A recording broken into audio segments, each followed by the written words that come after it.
Okay, so I'm going to address this comment for multiple reasons. The first being that they are threatening to frame me for a crime, and I figure it's a good idea to document when somebody is saying, hey, we're going to frame you for this, because it might just help if they decide to follow through on that. The second reason I'm documenting it is because it is spreading false about HIV, both about my status and about how you catch it. And it's dangerous to me. It's dangerous for people to still believe these things about people with HIV.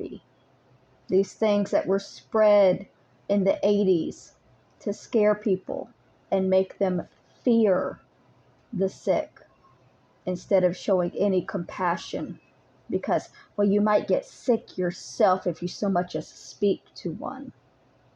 That's the way they felt in the 80s. And a lot of people died with their families afraid to hold their hands because people believed that it could be transferred that easily. The only way to transfer HIV is through blood, saliva, semen, or vaginal fluids. You are not transferring it through your clothing, or through your hair, or through your breath, or through your hands or your feet. And I have not been diagnosed. Every test I have ever taken has come back negative. Just go ahead and put that on record. So here's the comment that I'm just documenting, just in case they do try to do something to me, because this group, they do lie about people to the police. They've put people in jail before. They brag about putting people in jail. So I'm covering my bases. He says, we have your AIDS hat. We knew as soon as you tried to sell worn clothing right after announcing that you were HIV positive, it was simply to antagonize Adonis Paul. We told you to keep their names out of your mouth, and now we have your DNA and we can frame you. You thought you were going to spread HIV on purpose, didn't you? Well, now you're finally going to go to jail. You thought you could outsmart all of us.